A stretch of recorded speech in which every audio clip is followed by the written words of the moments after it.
محمد صلى الله عليه وسلم، ثم إلى أرواح أزواجه وذريته والصحابة والقرابة والتابعين ومن تبعهم بإحسان إلى يوم الدين، ولمشايخنا ولمعلمينا ولوالدينا ولأزواجنا ولأولادنا ولجميع المسلمين والمسلمات والمؤمنين والمؤمنات بسر أصل الفاتحة. أعوذ بالله من الشيطان الرجيم. بسم الله الرحمن الرحيم. الحمد لله رب العالمين الرحمن الرحيم مالك يوم الدين، إياك نعبد وإياك نستعين، اهدنا الصراط المستقيم، صراط الذين أنعمت عليهم غير المغضوب عليهم ولا الضالين.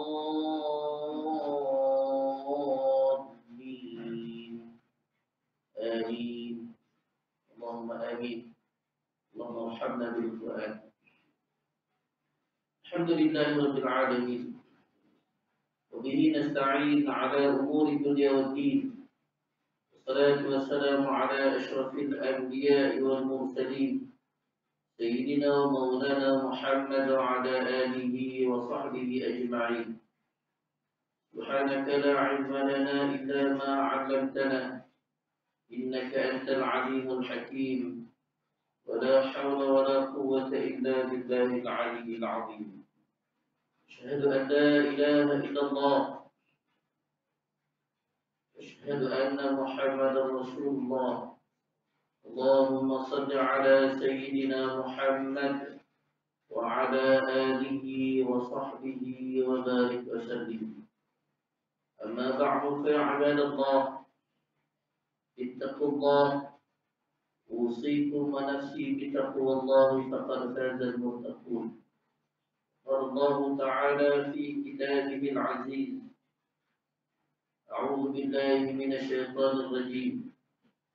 يا أيها الذين آمنوا اتقوا الله ولتنظر نفس ما قدمت لغد واتقوا الله إن الله خبير بما تعملون. صدق الله العظيم وبلغ رسوله الكريم ونحن على ذلك من الشاهدين. Yang berusaha yang telah menerusi barisan ahli kuasa Abu Fadilah Imam Bilal serta muslimin muslimat, hadirin hadirat, ibu-ibu, ayah-ayah yang dikasihi dirahmati oleh Allah Subhanahu wa taala. Bila sama kita rafa'kan sedikit demi syukur kepada Allah Subhanahu wa taala, Allah bagi kita peluang dan ruang untuk kita sama-sama bertemu dan bertemu dengan Allah Subhanahu wa taala ini. Mudah-mudahan kita semua didoakan dalam limpahan rahmat kasih sayang Allah Subhanahu wa taala. Insya-Allah. Allahumma amin. Tuhan yang dikasihi dirahmati Allah Subhanahu wa taala. Alhamdulillah, Allah masih lagi bagi kita nikmat. Allah bagi kita nikmat kehidupan, Allah bagi kita nikmat sihat, Allah bagi kita nikmat muda jiwa, muda angan-angan. Walaupun ada sebahagian kita yang sudah menjejah usia tua, tapi yang tak tua bila kita ialah angan-angan dan cita-cita masih muda, jiwa masih muda. Dan disebut tentang Allah bagi kita nikmat masa yang masih ada, yang boleh kita sembahyang jemaah, yang masih lagi boleh kita berzikir kepada Allah, boleh baca Quran, boleh berselawat kepada Nabi. Ini nikmat-nikmat yang kita kena hargai dan kita kena guna nikmat ini dengan baik, sementara kita masih ada diberi peluang dan ruang menggunakan nikmat ini. Sebagaimana mukadimah hadis yang sedang berkongsi dengan tuan-tuan ibu-ibu ayah sekalian. Hadis yang diriwayatkan daripada Sayyidina Abdullah bin Abbas radhiyallahu ta'ala anhuma wa ardahuma. Katanya Nabi sallallahu alaihi wasallam pernah bersabda, hadis yang masyhur yang tuan mesti pernah dengar dan pernah baca. Hadis yang berkaitan dengan merebut 5 perkara sebelum datang 5 perkara. Tuan, kita cuba nak baca mudah kita dapat refresh balik hadis ini bagi mukadimah sebelum kita bicara lanjut tentang tazkirah malam ini insya-Allah. Tuan, Nabi ingatkan kepada kita dia bertani khamsan qabla khamsin. Rebut, gunakanlah dengan baik 5 perkara sebelum datang 5 perkara. Ini Nabi ingat kita. Nabi sentiasa ingatkan kita agar kita tidak lupa dengan nikmat yang diberi. Yang pertama kata Nabi, syababaka qabla haramik. Masa muda sebelum datang usia tua. Dan Nabi ingatkan kita. Kenapa tuan? Kita akan kenang nikmat muda bila mana kita dah tua. Tapi masa muda kalau dia tak guna nikmat muda itu dengan baik, mana mungkin dia dapat jadi orang yang baik kerana menghabiskan sisa baki umur yang Allah beri waktu muda dengan perkara yang tidak baik. Entah. Yang kedua Nabi kata nikmat yang Allah beri bagi kita guna dengan baik ini, wasihataka qabla taqami. Waktu sihat kamu sebelum datang waktu sakit kamu. Saya bila ditimpa ujian musibah beberapa bulan yang lalu, bulan 11 awal bulan ditimpa musibah, ditimpa kecelakaan, aksiden jatuh motor. Tak pernah berlaku, semua hidup berlaku sekali. Allah tarik beberapa nikmat yang sangat besar yang kita rasa kita akan kenang nikmat itu. Nikmat sihat sebelum Allah beri kita sakit. Dan disebut kita akan menghargai nikmat sihat itu bila mana kita sakit. Baru kita tahu nikmat sihat itu sangat berharga bagi orang sakit. Setiap hari kita, ya Allah, sembuhkan aku.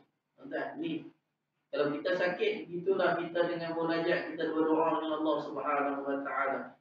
Bukan yang dikasihi dirahmati Allah Subhanahu wa taala.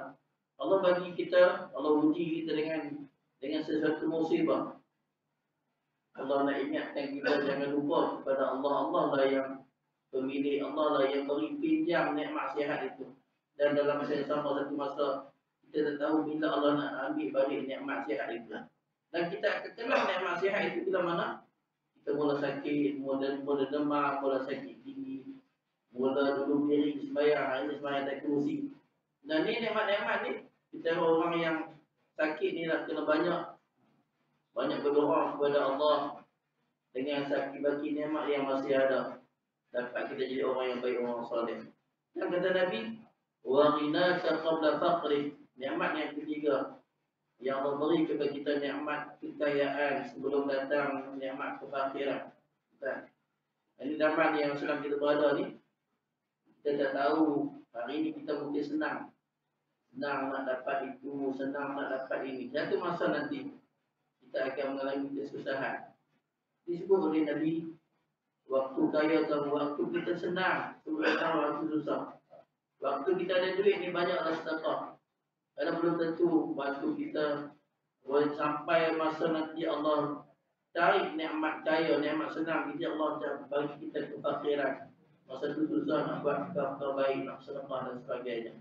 Dan kata Nabi, wa faraqat qabla syughli, iaitu nikmat masa lapang sebelum Allah bagi kita kesempitan. Dan ini disebutlah saya jumpa antaranya disebut oleh para ulama, antara nikmat masa lapang ni sebelum datang waktu sempit ni, mungkin satu masa Allah bagi kita sakit. Masa kita sihat untuk dia bercakap dengan baik. Masa kita sempit nanti, waktu kita diuji dengan duduk atas katil, tadi nak buat apa? Semua orang urus kita. Semua orang urus kita. Kita nak makan, orang terus suap. Kita nak lap makanan yang melelehkan mulut kita pun orang terus lapkan. Masa tu kita sempit, nak buat apa pun tak boleh dah. Nak sebut Allah pun tak larat dah nak sebut waktu tu. Sempit dah, Allah bagi dia kesempitan masa. Yang disebut sementara Allah bagi lidah boleh bercakap, cakap benda yang baik-baik. Sebelum Allah cabut nikmat lidah. Allah bagi nikmat mata, guna mata tu dengan baik. Kenapa satu masa mungkin Allah cabut nikmat mata. Nikmat mata yang boleh melihat dengan baik. Betul? Saya pun bila mula jatuh sakit ni, antara nikmat Allah tarik nikmat mata. Nak baca, nak tumbang mata, kalau yang hadis-hadis tu jadi susah. Betul? Jadi masalah. Kalau duk buah cahaya sikit jadi masalah. Semua benda-benda ni kita tak boleh nak jangka bila nak berlaku atas kita. Betul? Ni benda-benda ni yang Nabi sebut kelima perkara je. Yang kelima kata Nabi, wa hayataka qabla mautik. Waktu hidup kamu sebelum datang waktu mati kamu. Betul? Ini benda yang pemuncak kepada nikmat ialah hidup. Hidup ni nikmat. Selepas nikmat iman dan Islam yang besar, antara nikmat-nikmat yang besar ya Allah yang Nabi sebut kepada kita nikmat hidup. Hidup ni benda yang paling besar. Kenapa disebut? Kita akan lebih mengenang nikmat hidup ni bila mana dah mati. Sebagaimana Allah rakamkan dalam Al-Quran, banyak Allah sebut orang yang mati ini minta kembali ke balik hidup ke dunia. Allah rakamkan, antaranya Allah sebut orang yang ingkar akan perintah Allah dunia jadi orang yang melakukan maksiat. Dunia masa dia hidup dan dunia jadi orang yang melakukan perkara yang Allah murka. Tidak beriman dengan Allah, tidak beriman dengan Rasul, tidak beriman dengan kitab. Akhirnya menyesal bila mana mati. Dia minta nak balik ke dunia. Rabbil ji'un, wahai Allah, wahai Tuhan, aku kembalikan aku ke dunia. Dia nak minta balik ke dunia nak buat apa? Satunya nak minta jadi orang baik. Kenapa? Masa dia hidup, dia tak guna nikmat tu nak jadi orang baik. Bila dah mati, baru nak jadi orang baik. Yang kedua, dia minta kepada Allah nak bila mana jadi orang baik, nak jadi apa? Nak bersedekah, nak infakkan harta yang dia ada. Tuan-tuan, ni antara nikmat-nikmat kehidupan yang Allah beri sebelum Allah cabut daripada kita. Tuan-tuan yang dikasihi dirahmati Allah Subhanahu wa taala. Hadis yang saya berkongsi baca dengan tuan-tuan ini, nak ingatkan kita tentang beberapa perkara penting, tuan-tuan. Antaranya yang disebut oleh para ulama, bila mana Nabi sebutkan kita dengan lima perkara ini, kita kena tengok beberapa perkara penting antara intipati kepada perbincangan hadis yang saya berkongsi dengan tuan-tuan pada malam ini. Antaranya tadi disebut yang pertama tentang masa. Masa tu disebut sebagai umur kita. Masa yang Allah beri kita 24 jam umur kita pada hari ini. Mana mungkin kita boleh patah balik dengan umur yang sudah berlalu. Yang sudah Allah lalukan daripada kita. Kerana disebut masa tu umur kita. Kalau kita tak guna masa dengan baik, maka kita mensia-siakan umur kita. Dan disebut bila mana kita berkongsi hadis ini, Nabi nak ingatkan kita tentang kita hidup di dunia ni, dia ada dua watak manusia yang amat jauh bezanya. Maksudnya bila contohnya disebut orang yang hidup dengan orang yang mati, jarak di antara kehidupan dan kematian itu dekat. Tapi bila mana disebut tentang hidup dan mati ini, dia berlaku dua watak yang berbeza. Watak orang hidup dengan watak orang mati berbeza. Masa kita hidup, kita boleh buat apa yang kita nak. Jadi bila mana masa kita mati, masa tu kita tak boleh nak buat apa lagi. Itu berbeza watak, berbeza alam. Alam dunia dengan alam barzakh tu berbeza. Ini disebut. Bila mana Nabi sebut 5 nikmat ini, maksudnya 5 watak berbeza. 5 watak berbeza. Masa muda lain wataknya. Boleh berlari, boleh cergas. Boleh ke sana ke sini, tak fikir apa dah. Kalau naik motor dengan laju. Angkat tayar, masa muda. Tak ada apa, tak nak fikir apa-apa dah. Masa dah tua, tak larat lutut pun tak larat dah, malu berfikir. Masa muda dulu banyak buat benda-benda yang tak elok. Akhirnya, masa tua ni tak sempat nak buat apa-apa. Nak baca Quran pun masa malas dah. Tak larat dan sebagainya. Wala'ayatubillah. Ini benda-benda yang kita kena berusaha minta kepada Allah Subhanahu wa ta'ala. Tentang disebut antara watak 5 watak yang disebut dalam hadis ini dengan nikmat yang berbeza ini. Yang kedua nikmat sihat. Ini sihat. Orang yang sihat dengan orang yang sakit dua watak berbeza. Tuan-tuan, saya nak sebut tentang, jadi disebut antara ditipati kepada hadis yang sebelum kongsi bacaan tentang malam ini, nikmat sihat dan nikmat sakit, musibah sakit ni menjadi dua orang itu menjadi dua watak yang berbeza. Ini benda ni kita alami sendiri dan kita jadi dua watak. Satu masa kita jadi orang yang sihat, masa sihat lupa, tak ingat apa-apa, hanya nak seronok saja. Masa sakit baru nak ingat Allah Subhanahu Wa Taala. Ni watak berbeza yang dengan dua nikmat yang berbeza. Dan disebutkan juga tuan-tuan, nikmat orang yang Allah bagi dia kelapangan masa dengan orang yang Allah bagi kesempitan masa, itu berbeza. Orang yang boleh baca Quran dengan orang yang tak boleh baca Quran, dua perkara yang berbeza. Jadi kita nak tempatkan diri kita di mana? Tuan-tuan, ni benda-benda yang disebut 5 perwatakan manusia berbeza. Tuan-tuan yang dikasihi dirahmati oleh Allah Subhanahu Wa Taala, sebagaimana yang kita lalui dalam hidup ini disebut tuan-tuan. Jadi bila mana kita jadi manusia yang diberi nikmat, kita lupa bahawa nikmat itu Allah yang punya.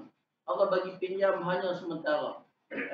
Ada orang bila mana Allah bagi nikmat ni, dia guna nikmat ni berehat dan tidur. Berehat dan tidur je.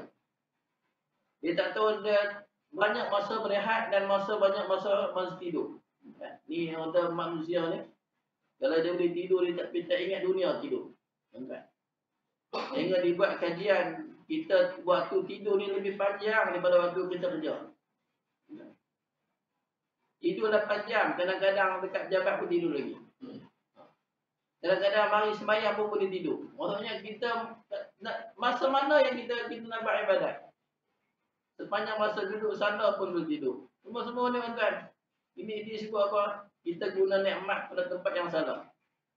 Tuan-tuan, disebut diguna nikmat ni Allah bagi dia masa, dia hanya menonton televisyen. Tuan-tuan, ni musim-musim bola.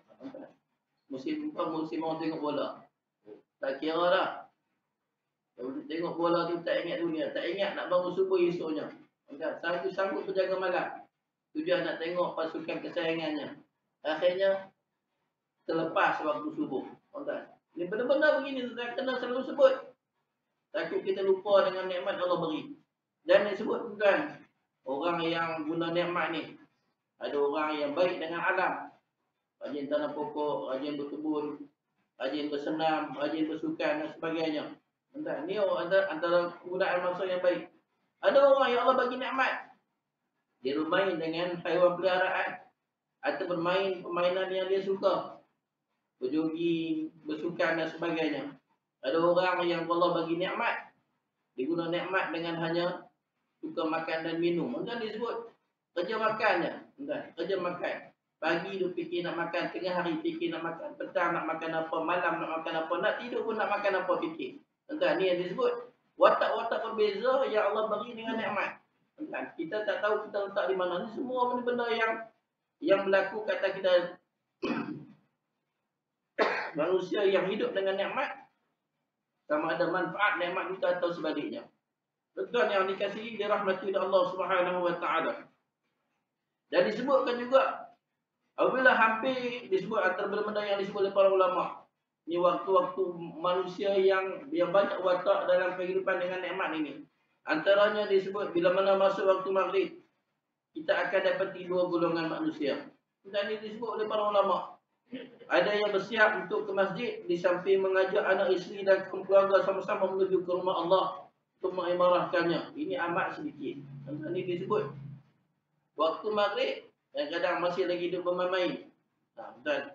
Tak ingat keluarga, tak ingat nak ajak ahli keluarga. Yang nak bawa ahli keluarga ke masjid ni tak ramai, sikit sangat. Ada yang terus berada di rumah walaupun mereka solat maghrib, tetapi mereka memilih untuk berehat sambil menonton televisyen. Ini disebut bermain dengan anak-anak, melayan WhatsApp, Instagram, Facebook dan sebagainya sampai malam tidur. Ini disebut antara golongan manusia yang menggunakan nikmat, sama ada manfaat atau tidak. Dan disebutkan juga tuan-tuan, mereka yang menggunakan nikmat sampai waktu sembahyang, pergi sembahyang berjemaah, ni antara orang yang menggunakan nikmat masa yang baik. dengan kehidupan yang Allah beri kepadanya. Dia disebut bila mana sampai ke masjid, solat berjemaah, mendengar pengajian, bersedekah, ditabung masjid, selesai solat, selesai pengajian, balik ke rumah, cari santapan dan sebagainya, akhirnya bersama keluarga tidur. Ini antara orang yang tidak lupa kepada Allah. Dalam masa yang sama, dia tidak lupa juga dengan hubungan dengan manusia yang berada di sekelilingnya. Ini disebut antara ciri-ciri manusia yang ada memberi watak kebaikan dengan nikmat yang diberi oleh Allah Subhanahu wa taala kepadanya. Dan disebutkan tuan-tuan, ada orang yang Allah bagi dia amanah, Allah bagi dia kerja, Allah bagi dia dengan pekerjaan, dengan jawatan dan sebagainya. Dia juga guna nikmat itu dengan baik untuk tujuan agamanya, untuk bangsanya, untuk negaranya. Dan ada orang yang mendapat amanah tapi dilupa perkara yang berkaitan dengan amanah itu. Dan ini disebut juga antara perkara yang berkaitan dengan nikmat. Benda yang Allah beri jawatan, kalau digunakan dengan baik, maka dia akan dapat pahala yang baik. Tapi kalau diberi amanah, diberi tanggungjawab, dia tak laksanakan perkara ini dengan baik, dia mungkin berhadapan dengan masalah. Dunia ada masalah, pada hari akhirat nanti juga akan menghadapi masalah. Kerana menjalankan nikmat yang telah diberi oleh Allah Subhanahu wa taala kepadanya. Nanti ini disebut oleh para ulama. Dan disebutkan juga bila mana Nabi sebutkan kita tentang watak-watak yang hidup dengan nikmat Allah Subhanahu wa taala ini, disebut ada yang manusia sudah jauh dengan nikmat yang Allah beri. Maksudnya menyalahgunakan nikmat dalam masa yang sama membazirkan masa yang Allah beri kepadanya. Bagaimana dia disebut oleh para ulama, kewajipan manusia ini lupa kepada kewajipan yang Allah Subhanahu wa taala beri kepada dia. Tentang ini takut-takut. Yang perwatakan manusia yang hidup. Sebagai orang Islam, dia lupa dia ada kewajipan. Satu kewajipan kepada Allah Subhanahu wa taala. Bangun pagi sembahyang subuh tu, menunaikan kewajipan kepada Allah Subhanahu wa taala yang tak dapat. Yang orang Islam jangan tinggal sama sekali. Tuan-tuan. Selain daripada itu tuan-tuan, kewajipan kepada keluarga, orang yang berkeluarga, atau kewajipan pada diri dia, atau kewajipan kepada masyarakat dia. Ini semua benda-benda ni berkaitan dengan masa dan waktu, dengan nikmat yang diberi oleh Allah Subhanahu wa taala. Dan disebutkan juga tuan-tuan, para ulama sebut bila mana Nabi sebutkan kita dengan 5 perkara ini, disebut para ulama menyatakan berapa nasihat penting untuk kita. Antaranya disebut bila mana Nabi sebut 5 perkara ini, antara benda yang diingatkan oleh para ulama ialah yang pertama yang berkaitan dengan masa. Kerana Allah rakamkan dalam surah Al-Asr tentang masa. Kerana manusia inilah sama ada menjadi orang yang beruntung atau orang yang rugi dengan sebab masa yang Allah beri kepada dia. Kalau dia guna masa dengan baik, dia jadi orang yang beruntung. Masa yang baik ni macam mana disebut oleh para ulama? Berdasarkan Allah, firman Allah Subhanahu wa taala, orang yang beriman dan orang soleh, ni orang yang beruntung. Sebaliknya orang yang rugi ialah mereka yang diberi masa kepada dia, dia kufur kepada Allah. Dalam masa yang sama dia jadi manusia yang melakukan maksiat, dia orang yang rugi. Dunia rugi, akhirat lebih-lebih lagi rugi. Tuan-tuan yang dirahmati Allah Subhanahu wa taala. Dan disebutkan juga tuan-tuan, kita ni hidup ni ada masa untuk wajib. Wajib mana? Wajib untuk memperuntukkan masa bagi akhirat. Tuan-tuan, dia ada masa yang wajib. Ada masa yang wajib, contohnya disebut masa untuk akhirat. 5 waktu itu masa untuk akhirat. 5 waktu solat, 5 waktu itu masa untuk akhirat. Dan masa disebut daripada solat fardu, solat malam, solat berjemaah. Antara disebut benda-benda yang wajib, yang orang Islam ni kena letak dalam kamus diri dia. Ni masa wajib untuk akhirat. Solat berjemaah, solat di masjid, solat rawatib. Antara benda-benda penting ni, benda yang disebut oleh para ulama, benda yang penting dalam kehidupan kita. Kenapa tuan-tuan? Kita tak menunaikan tanggungjawab sebagai anggota masyarakat dengan menunaikan solat jemaah, maka Allah cabut nikmat masa bagi kita. Kita sangat takut. Kita dah rasa macam biasa saja. Rasa macam tak ada apa-apa. Tapi orang yang meninggalkan solat jemaah, Mungkin satu masa Allah cabut nikmat masa, keberkatan masa yang Allah beri kepada dia. Tak buat apa pun tak, semua tak kena. Dapat banyak ribu pun tapi tak semua tak cukup. Betul. Benda-benda ni kita mungkin tak berasa pada hari ini kena orang yang kita masih lagi bersembahyang. Satu masa dan sembahyang berjemaah pemalas dan sebagainya. Takut-takut benda ni Allah tarik daripada kita kerana kita sengaja mengabaikan tanggungjawab masa wajib untuk akhirat. Dan disebutkan juga tuan-tuan, wajib untuk akhirat juga bukan untuk diri kita juga. Maksud bahkan disebut wajib akhirat juga kena ajak bersama ahli keluarga. Ni tuan-tuan benda yang kita semua kena buat sebaik mungkin. Dan disebutkan juga tuan-tuan, wakaflah sebahagian harta walaupun RM1. Tuan-tuan dia disebut walaupun RM1 cuba usaha untuk buat wakaf untuk akhirat. Dan disebut berhubungan dengan sama manusia dengan penuh kebaikan, sama ada kepada rakan taulan, keluarga, isteri dan anak-anak, jiran tetangga, haiwan ataupun alam sekitar. Ini benda-benda yang berkaitan dengan kita. Ini benda-benda kena ambil tahu juga. Kita duduk rajin sembahyang tapi sama lupa tanggungjawab dengan orang lain. Ini benda-benda yang disebut takut kita lupa kepada nikmat yang diberi oleh Allah Subhanahu wa taala. Dan disebutkan kalau kita mampu membeli masa. Tuan-tuan, hakikatnya kita tak mampu nak beli masa. Ada orang boleh beli masa, tak boleh. Walaupun dia ada 1 juta, dia tak boleh beli masa. Masa yang berlalu dia tak boleh nak beli. Masa yang akan datang pun dia tak boleh nak beli. Walaupun dia kaya. Tuan-tuan, disebut hakikatnya kita tak boleh nak beli masa. Kalau kita mampu beli masa, maka belilah. Tapi hakikatnya kita tak mampu nak beli. Disebut oleh para ulama. Disebut masa yang ada. Masa yang masih ada, seminit yang akan datang. Mungkin masa kita. Kalau kita guna dengan baik, kita akan dapat kebaikan. Tapi kalau kita guna dengan tak baik, kita akan beroleh kecelakaan. Ini disebut oleh para ulama. Karena masa ini akan memotong kita. Karena bila mana kita tidak bersaing mengambil manfaat masa yang diberi oleh Allah Subhanahu wa taala. Dan disebutkan juga tuan-tuan, nikmat antara besar-besar nikmat yang diberi 5 nikmat itu disebut oleh para ulama ialah masa. Nikmat selain kehidupan, ni nikmat masa yang saya nak berkongsi dengan tuan-tuan berdasarkan hadis yang saya berkongsi baca dengan tuan-tuan pada awalnya tadi. Disebut Nabi SAW ni orang yang sangat menitik beratkan dengan masa yang Allah beri kepada dia.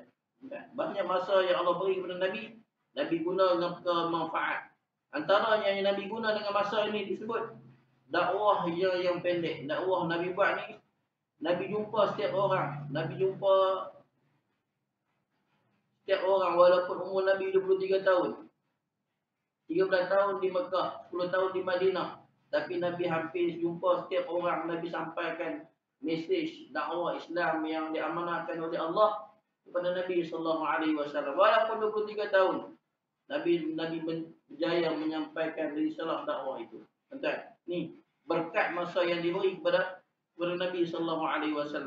Disebut hanya 23 tahun sahaja baginda dapat mengasaskan sebuah negara yang menuju kecemerlangan dengan luar biasa. 23 tahun.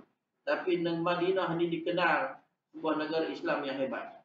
Tuan-tuan, disebut sejarah kegemilangan Islam bermula diasaskan oleh Nabi. Walaupun Nabi hanya dapat memerintah, membina Madinah dalam masa 10 tahun. Ini disebut benda yang kita kena ambil manfaat kerana Nabi ni sangat berjaga masa yang Allah beri dengan baik. Dia jadi orang yang terbaik. Nabi menjadi manusia yang terbaik.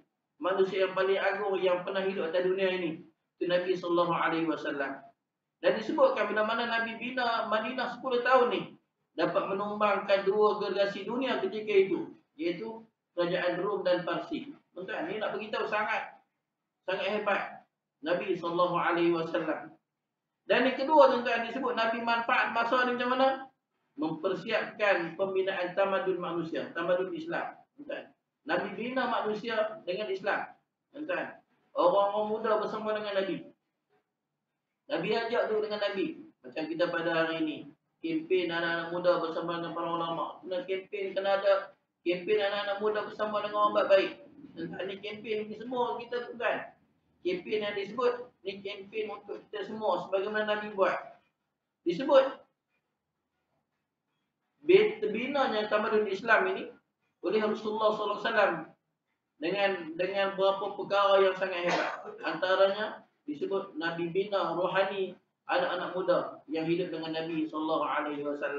Antaranya disebut dalam kitab-kitab sejarah. Antara orang hebat, anak-anak muda yang hebat yang hidup dengan Nabi ini, antaranya Sayyidina Ali karramallahu wajhah. Antara orang yang hebat disebut kota ilmu, orang yang hidup dirinya dengan ilmu.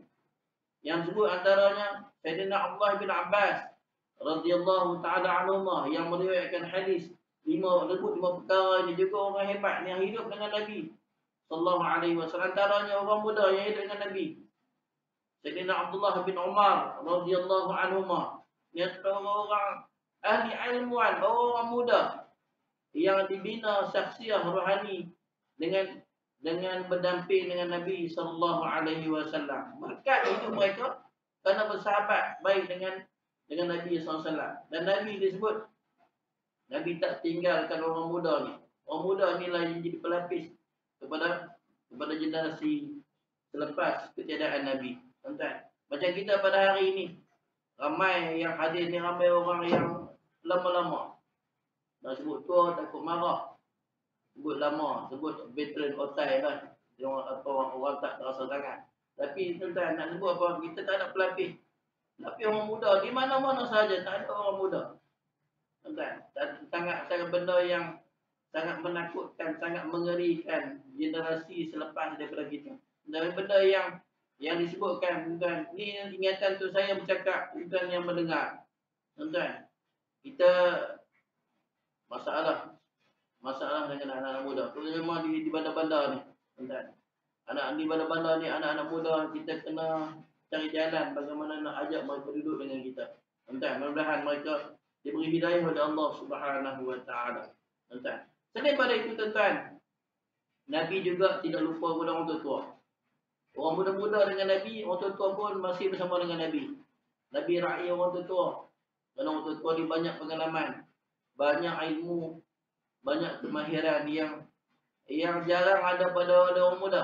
Tuan-tuan, ada fikiran, ada pemikiran yang jauh daripada orang tua. Nabi tak lupa orang tua. Tuan-tuan, Nabi juga tak lupa golongan-golongan wanita. Kerana orang perempuan ni, tuan-tuan, walaupun kerja di rumah, tapi kerja mereka itu mampu menggegar dunia. Tuan-tuan, dia orang perempuan. Ni kerja ni Nabi sebut. Nabi juga sangat menyantuni orang perempuan yang boleh membawa dunia ini perubahan. Tuan-tuan, ni disebut. Hidup kita ni, tuan, semua benda, semua orang ada tanggungjawab, ada fungsi peranan masing-masing. Dan benda inilah yang dibuat oleh Nabi SAW. Tuan-tuan, selain pada itu, tuan-tuan, disebut Nabi ini merangka masyarakat madani dengan undang-undang Islam. Tuan-tuan, ni antara perkara penting yang Nabi buat. Tuan-tuan, benda yang Nabi buat, perlembagaan Madinah itu, Sahifah Madinah tu, sebut perlembagaan Madinah tu memang perkara yang diasaskan kepada Islam. Islam ni nak kuat, tuan-tuan, dengan undang-undang Islam yang kuat, tuan-tuan, dengan agama yang kuat, tuan-tuan. Kita daripada tak kahwin, nak kahwin, Nabi suruh, ni antara benda-benda yang berkaitan dengan agama. Kena cari orang yang ada agama, dan nak berkahwin. Dapat anak, namakan anak-anak tu dengan nama-nama yang baik. Contohnya, Islam ni, dia pengisian kehidupan manusia bermula sebelum nak kahwin, ada anak, kena bagi nama yang baik. Kena isi rohani mereka dengan rohani yang baik. Tuan-tuan, ini disebut. Lepas tu nak suruh mereka bersahabat dengan orang yang baik-baik. Ini semua ni pengisian agama. Lepas tu kalau nak pilih pemimpin yang baik-baik. Semua benda ni semua yang berkaitan dengan agama. Tuan-tuan, tak dapat lari daripada agama. Barulah hidup sebagaimana hidup zaman Nabi sallallahu alaihi wasallam. Tuan-tuan, agama lah yang mainkan peranan penting pembentukan generasi terbaik zaman Nabi. Ini benda yang disebut oleh para ulama. Contoh Nabi sallallahu alaihi wasallam. Tuan-tuan yang dikasihi, dirahmati oleh Allah Subhanahu wa taala. Selain pada itu, tuan-tuan, disebut antara perkara penting yang kita kena ambil, ibrah daripada hadis yang saya berkongsi baca dengan tuan-tuan pada malam ini disebut, selain daripada masa, selain daripada nikmat kehidupan, selain daripada nikmat kesihatan, selain daripada nikmat kelapangan masa, antara nikmat yang Allah beri kepada kita orang Islam ni ialah nikmat persaudaraan. Nikmat persaudaraan yang disebut antara nikmat, kalau kita hidup bersendirian tanpa bermasyarakat, kita akan menghadapi masalah. Ni kita hidup ni kena cakna dengan orang sekeliling kita. Kena ambil tahu. Jangan hidup secara bersendirian. Jiran sebelah pun kita tahu khabar berita dan sebagainya. Benda-benda ni disebut. Takut-takut kita jadi manusia yang lupa kepada nikmat persaudaraan. Khususnya disebut persaudaraan dalam agama Islam ini. Tuan-tuan, ini disebut kita ni mengucap kalimah syahadah yang sama, sembahyang yang sama, solat kiblat yang sama, makan sembelihan yang sama. Sebagaimana hadis yang saya berkongsi baca dengan tuan-tuan pada bulan yang lalu, sebagaimana disebut oleh para ulama, kita ni Nabi ingatkan kita sembahyang pun sama kiblatnya. Tuan-tuan, ni nikmat persaudaraan yang Allah beri kepada kita. Dan benda ni kita tak dapat nak lari, dan kita kena usaha untuk jadikan merapatkan saf-saf orang Islam. Salah satu nak bina kekuatan umat Islam ialah binakan saf-saf mereka. Saf-saf dalam sembahyang, maksudnya mereka kena diperingatkan tentang sembahyang dengan baik. Tuan-tuan. Dan disebutkan tuan-tuan, perkara yang berkaitan dengan apa nikmat lima nikmat yang Allah beri kepada kita ini. Kalau kita guna nikmat ini dengan baik, terutamanya dengan nikmat persaudaraan yang kita guna dengan baik ini, Allah Subhanahu wa taala akan tambahkan lagi kita keberkatan dalam kehidupan. Tuan-tuan, ni benda-benda yang berkat, ni benda yang tak nampak. Tapi orang yang dapat ni, dia akan merasai kelazatan nikmat keberkatan yang Allah beri kepadanya. Tuan-tuan, sebagaimana disebut oleh para ulama, nak dapat nikmat berkat masa hidup kita ni tuan-tuan, antaranya tandanya orang kita boleh melakukan amal soleh. Ada kekuatan nak melakukan amal soleh. Tuan-tuan, ni berkat kehidupan. Dan benda ni tuan-tuan, tak semua orang dapat. Saya bercakap tuan-tuan yang mendengar, tak semua orang dapat nikmat ni. Tuan-tuan, istiqamah nak melakukan kebaikan tu tak semua orang dapat. Hanya orang tertentu yang Allah pilih mendapat nikmat keberkatan masa yang Allah beri kepadanya, bila mana dia boleh istiqamah dengan perkara ketaatan pada Allah Subhanahu wa taala. Dan disebut takut-takut tuan-tuan kita menjadi orang yang tidak istiqamah buat baik. Hari ini boleh buat baik, esok belum tentu. Tuan-tuan, takut-takut tuan-tuan. Hari ini kita boleh berzikir, esok belum tentu boleh berzikir. Hari ini boleh baca Quran, esok belum tentu boleh baca Quran. Tuan-tuan, kenapa tuan-tuan? Takut hari ini kita buat dosa yang belum diampunkan oleh Allah Subhanahu wa taala. Ini benda yang sangat membimbangkan kita dan benda yang sangat menakutkan kita, utamanya kita yang hidup di akhir zaman ini. Tuan-tuan yang dikasihi dirahmati oleh Allah Subhanahu wa taala, selain pada itu tuan-tuan, yang terakhir tuan-tuan sebelum kita solat Isyak, disebut oleh para ulama, antara perkara yang kita guna nikmat ini dengan baik ialah nikmat masa. Nikmat boleh solat berjemaah dengan baik, tuan-tuan. Ni lima perkara nikmat yang Allah beri kepada kita ini. Gunalah masa untuk kempen solat jemaah. Sebagaimana yang saya berkongsi dengan tuan-tuan, 3 pertemuan, 3 bulan ni saya baca kitab ni, misi dan visi, menjayakan misi solat berjemaah ini. Bagaimana kata Nabi, dengan 5 nikmat ini, kalau orang guna 5 nikmat ni dengan baik, dengan solat berjemaah, dia akan dapat keberkatan daripada Allah Subhanahu wa taala. Dan kita nampak macam biasa, tapi tuan, solat jemaah ni mengundang keberkatan daripada Allah Subhanahu wa taala dengan nikmat yang diberi oleh Allah Subhanahu wa taala kepada kita. Nanti benda-benda yang insya-Allah saya akan berkongsi dengan tuan pada pertemuan akan datang. Bagaimana kita nak dapat nikmat keberkatan daripada Allah, anugerah keberkatan daripada Allah Subhanahu wa taala dengan solat berjemaah. Antaranya yang disebut oleh Nabi, sembahyang berjemaah ni pahalanya 27. 27 pahala, barakah, berkat, darajah daripada si Allah Subhanahu wa taala itu Allah beri. Berapa pahala ni manusia tak melihat di dunia. Dia akan melihat ganjarannya pada hari akhirat. Itu manusia ramai tak buat perkara ni. Kalau dia melihat ganjaran yang besar, dia akan berbondong-bondong datang menunaikan salat berjemaah.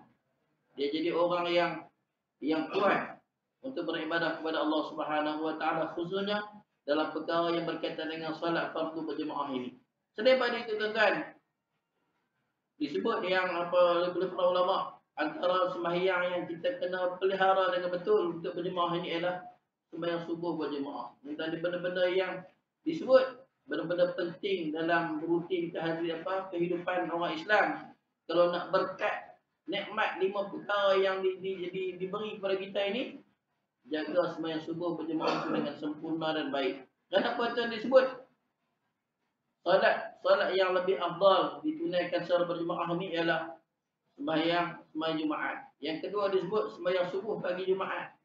Yang ketiga disebut sembahyang subuh setiap hari selain pada hari Jumaat. Entah, ini disebut antara nak dapat berkat dalam hidup, jaga sembahyang-sembahyang yang penting ini. Entah, jangan tinggal solat Jumaat, jangan tinggal solat subuh yang merupakan pintu dan jalan nak dapat keberkatan daripada Allah Subhanahu Wa Taala. Dan tuan silap menutup pada perbincangan hadis yang saya kongsikan tentang ni, bagaimana kata Nabi, as-salatu imaduddin, sembahyang ini sembahyang tiang agama. Faman aqamaha faqad aqamad din.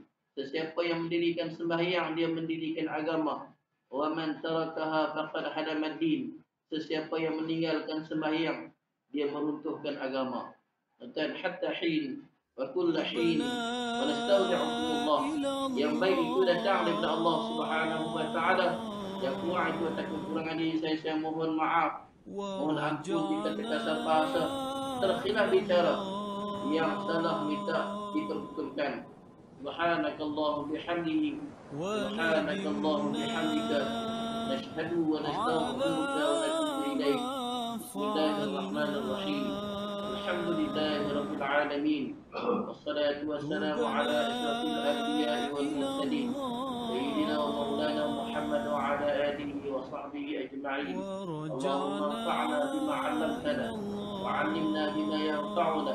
Rabbana zidna 'ilma warzuqna fahma.